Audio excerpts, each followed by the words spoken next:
Kalau Anda sedang merasa berkat Anda sedikit, lalu Anda marah sama Tuhan, mungkin Mazmur ini menjadi sebuah jalan keluar buat Anda. Bukan hanya untuk dibaca, tapi untuk menjadi paham kesadaran kita dalam menjalani hidup. Tuhan, kebaikan-Mu dalam hidupku tidak bisa kuhitung. Salam damai sejahtera saudara-saudara yang terkasih pencinta firman Tuhan. Berjumpa kembali dengan Bible Learning with Father Joseph. Saudara-saudaraku, bagaimana kabar Anda hari ini? Saya berharap, saya berdoa buat Anda. Kali ini doa saya adalah supaya Tuhan melindungi kehidupan kita. Perlindungan yang sungguh datang dari surga. Dari segala mara bahaya, dari segala hal-hal yang tidak dikehendaki. Ya Tuhan, berilah umat-Mu ini perlindungan. Saudara-saudaraku yang terkasih, siapa di antara Anda yang selalu was-was dan takut kalau keluar rumah? Ya Romo, sekarang keluar rumah tuh takut. Ada jambret, ada pencuri, ada bahaya-bahaya kebakaran, ada misalnya keserempet mobil misalnya, ada misalnya kecelakaan. Takut Romo kalau keluar rumah sekarang. Atau siapa yang cemas dan was-was kalau Anda tiba-tiba berjumpa dengan orang yang sangat mencurigakan. Mukanya udah jahat Romo, auranya udah negatif Romo, saya deg-degan Romo. Siapa yang juga takut kalau usahanya ditipu, usahanya tiba-tiba dijahatin sama orang, atau dikirimin yang tanda kutip itu yang kita nggak berdaya seolah-olah. Saudara-saudara yang terkasih, di luar sana ataupun di dalam rumah banyak sekali hal-hal yang menakutkan, banyak sekali hal-hal yang membahayakan. Saya yakin salah satu doa yang paling sering Anda doakan adalah doa mohon perlindungan. Betul nggak? Ketika anak Anda, cucu Anda pergi ke sekolah, ketika anak atau cucu Anda harus pindah kota atau bahkan pindah negara untuk kuliah, ketika pasangan hidup Anda harus pergi jauh, misalnya untuk kerja, ketika lihat pasangan Anda mau ziarah jauh gitu ya, berjam-jam atau berhari-hari, pasti Anda berdoanya, ya Tuhan, lindungilah mereka. Tuhan, lindungilah aku Tuhan dari segala mara bahaya. Karena memang betul saudara-saudara, lawan yang kita hadapi itu kadang-kadang lawan yang kelihatan dan lawan yang tidak kelihatan. Kalau yang kelihatan kita masih bisa jaga-jaga, kita masih bisa waspada, kita masih bisa bikin perisai-perisai perlindungan. Tapi bagaimana kalau lawan-lawannya tidak kelihatan, tidak bisa diprediksi sama sekali? Maka dari itu saudara-saudara, penting sekali doa mohon perlindungan pada Tuhan. Sebelum Anda keluar rumah, satu langkah dari rumah, sebelum itu ke Anda berdoa. Doa apa Romo? Supaya doanya nggak bosen itu-itu aja. Nah, saya perkenalkan kepada Anda semua bagaimana dalam Mazmur bab 71 itu doa yang luar biasa. Doa mohon perlindungan ketika kita sedang tidak berdaya.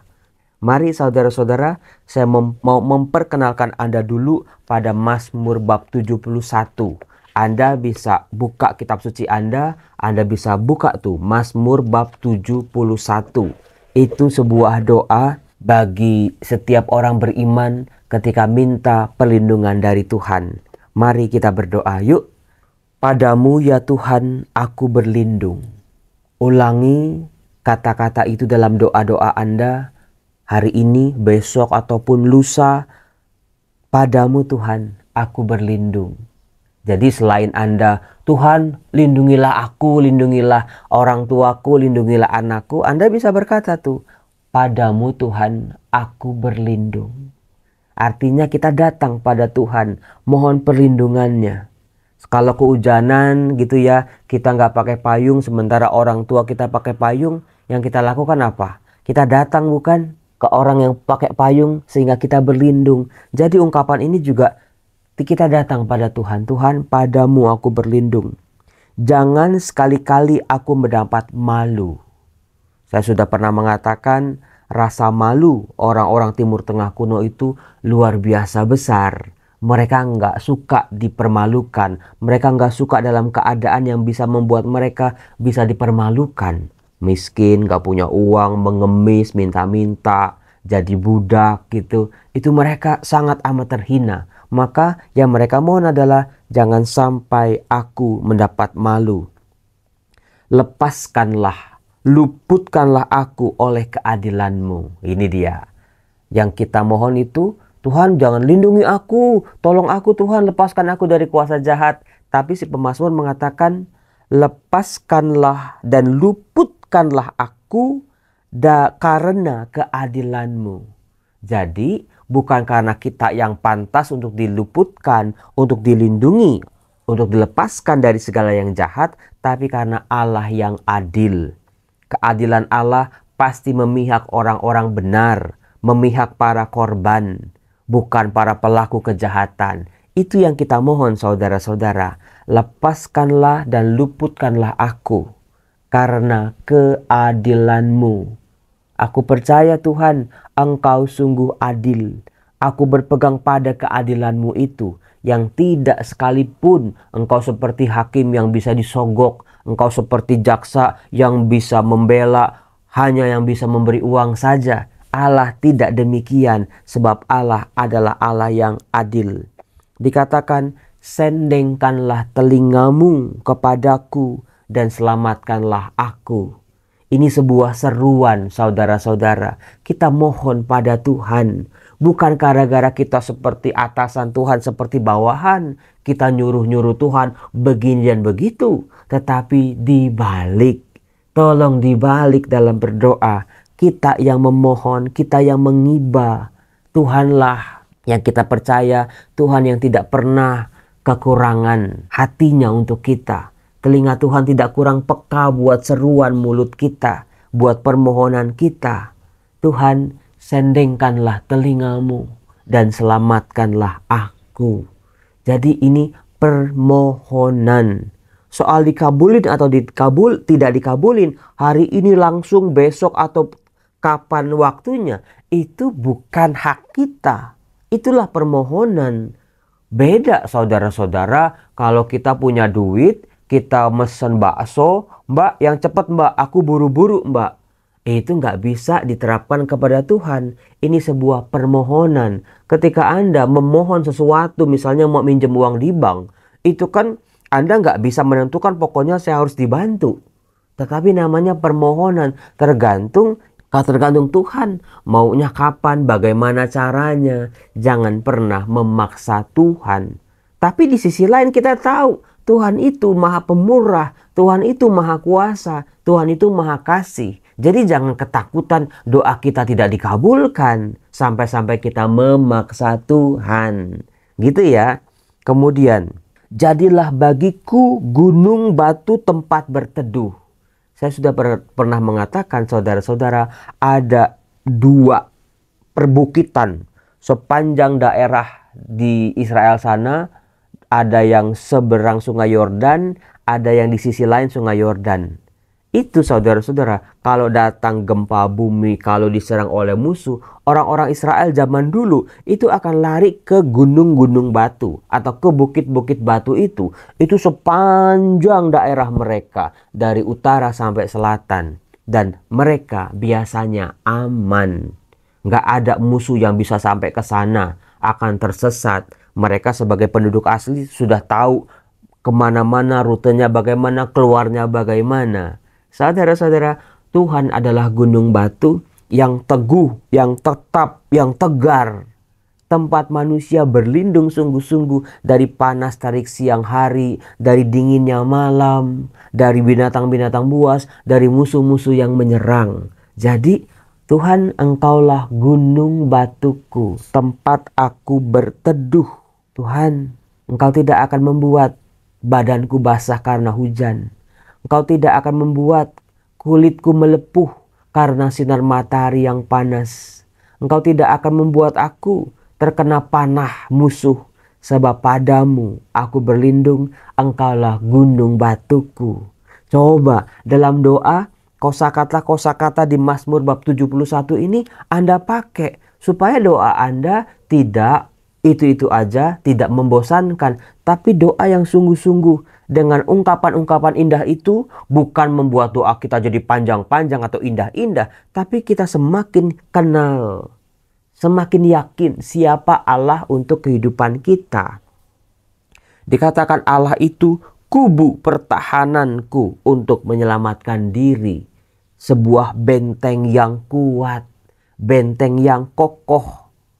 Dalam peperangan, orang-orang akan lari ke benteng untuk menyelamatkan diri. Di sini, pemazmur mengungkapkan hal itu. Engkaulah kubu pertahananku, tempat aku menyelamatkan diri. Karena di luar sana gak ada yang bisa menyelamatkan lagi.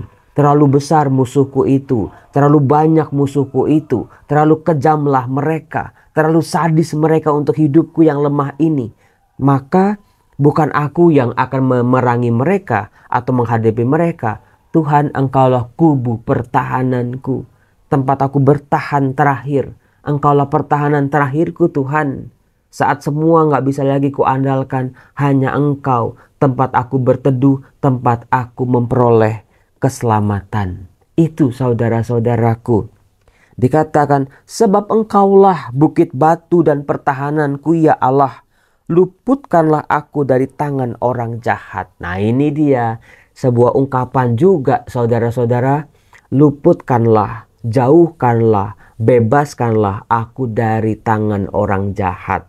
Seperti dalam doa Bapa kami, kalau Anda berdoa, bebaskanlah kami dari yang jahat, amin gitu. Itu cuma di mulut doang. Tapi betul-betul Tuhan itu adalah Tuhan yang melindungi kita dari orang-orang jahat. Dari orang-orang yang mungkin bisa mengeruk atau mengambil keuntungan dari diri kita ketika kita tidak berdaya. Contoh sekali kemarin, saya menghindari sebuah mobil, saya lagi nyetir mobil. Tiba-tiba di belakang itu mobil berhenti, saya harus melambat sehingga mobil belakang saya itu ada motor di belakang mobil saya, motornya nabrak mobil saya. Saya lihat di kaca spion dia mental betul-betul. Saya kan trauma setengah mati saya. Saya pernah di posisi itu kurang lebih 7 tahun yang lalu. Geger itu waktu itu, sopirnya sampai dilarikan ke rumah sakit. Saya takut. Lalu Tuhan lindungilah aku. Engkau pernah melindungi aku di posisi paling parah, sekarang lindungi aku lagi Tuhan. Pelan-pelan saya keluar dari mobil, saya samperin bapaknya, saya bawa ke samping. Bapaknya duduk aja itu di jalanan, nggak bangun-bangun. Saya takut kan kakinya patah, saya takut kakinya kenapa-napa. Motornya sih ya nggak lecet-lecet bener. Yang saya pentingin adalah orangnya. Lalu saya bawa, Pak kita ke rumah sakit yuk Pak. Nah di situ orang-orang yang kumpul langsung reda.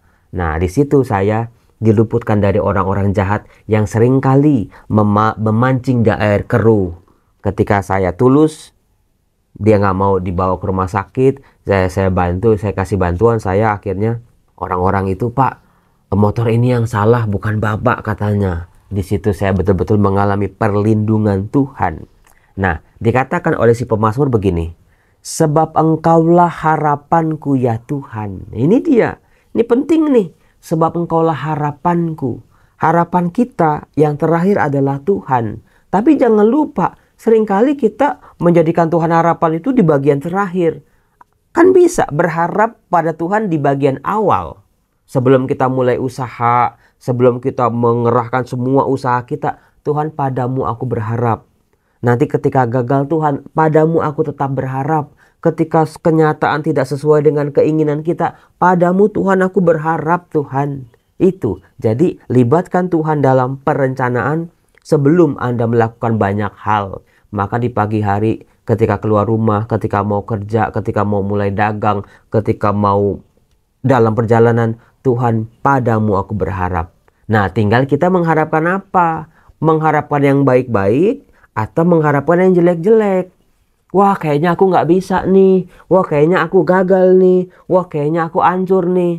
Padahal belum mulai. Nah hati-hati dengan omongan itu saudara-saudara. Seringkali omongan kita itu yang kejadian bahkan. Maka harapkan yang baik-baik. Ketika Anda kepada anak, kepada pasangan juga sama. Jangan suka ngecilin, jangan suka ngeremehin. Ah suamiku mana bisa. Ah anakku mana becus kayak begitu. Nggak mungkin dia bisa, nggak sanggup dia. Itu harapan orang tua yang seringkali salah, saudara-saudara. Maka harapanlah yang baik-baik untuk diri Anda, untuk orang-orang di sekitar Anda yang Anda cintai.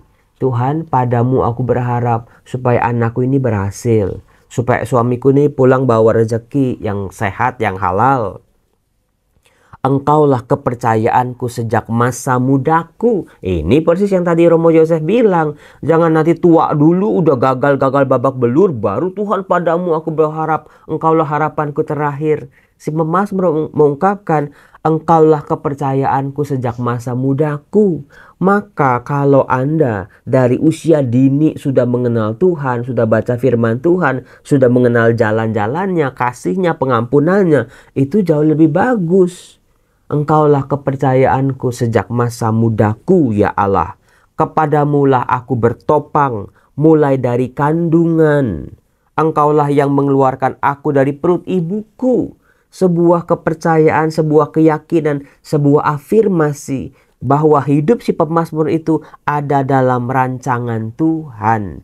Bagian dari karya Tuhan. Bukan kita ini anak tiri, bukan kita itu ditemukan Tuhan setelah kita bertobat. Tapi sejak awal masa kehidupan kita, Tuhan sudah campur tangan. Pengakuan itulah yang penting. Kesadaran itu yang penting di benak kita, saudara-saudara. Jangan sombong, jangan merasa, wah ini gara-gara aku begini, maka Tuhan itu dekat sama aku. Sebelum kita melakukan apa-apa, sejak dari kandungan ibu kita, Tuhan sudah merancang hidup kita. Maka di akhir nih saudara-saudara, setelah Anda dilindungi sepanjang hari, setelah usaha Anda dilindungi, setelah Anda diberkati, setelah Anda betul-betul menemukan hidup kembali, pemazmur tidak lupa, mulutku akan menceritakan keadilanmu dan sepanjang hari mengisahkan keselamatan yang datang daripadamu, sebab aku tidak dapat menghitungnya. Orang yang datang pada Tuhan dengan harapannya, imannya, rasa percayanya, permohonannya, seperti si pemazmur, kebaikan-kebaikan Tuhan, perlindungan Tuhan, keadilan Tuhan dalam hidupnya tidak bisa dihitung. Terlalu banyak. Kalau Anda sedang merasa berkat Anda sedikit, lalu Anda marah sama Tuhan, mungkin mazmur ini menjadi sebuah jalan keluar buat Anda. Bukan hanya untuk dibaca, tapi untuk menjadi paham, kesadaran kita dalam menjalani hidup. Tuhan, kebaikanmu dalam hidupku tidak bisa kuhitung. Saking banyaknya Tuhan. Maka jangan lupa mazmur ini ya. Ya Allah, Engkau telah mengajar aku sejak kecilku. Dan sampai sekarang aku memberitakan perbuatanmu yang ajaib. Ternyata lagi-lagi soal didikan Tuhan sejak usia dini. Saudara-saudara, kalau Anda punya anak, Anda punya cucu, Anda guru gitu ya. Coba tanamkan kebaikan Tuhan, tanamkan keajaiban Tuhan dalam diri anak sedini mungkin. Jangan sampai anak terpukau karena ada game yang baru, karena ada gadget yang baru, lalu hidup mereka seolah-olah bahagia. Tanamkan keajaiban-keajaiban yang Tuhan telah tunjukkan bagi dunia buat mereka. Bukan dongeng, bukan kisah masa lalu, tapi sampai hari ini pun Tuhan tetap terus bekerja. Kemarin saya berjumpa dengan dua orang ibu, yang satu Dr. Nova, yang satu Ibu Jane, umat paroki Sunter dan juga Kelapa Gading. Mereka punya rumah singgah. Kita berdialog, berkomunikasi, tukar pendapat, saya belajar dari mereka. Ternyata 4 orang ibu dengan modal nekat, modal iman dan amin, mereka bisa membuat rumah singgah, mengelola rumah singgah saat ini. Itu buat saya hanya rasa percaya pada Tuhan yang tidak ada batasnya, membuat yang tidak mungkin menjadi mungkin. Tuhan selalu buka jalan. Mereka bilang modalnya cuma iman dan amin, Romo. Dengan iman segala sesuatu pasti terjadi, lalu diamini aja, Romo. Dan Tuhan betul-betul kirim. Tuhan betul-betul kirim apa yang tidak mungkin, apa yang mereka butuhkan selalu hadir.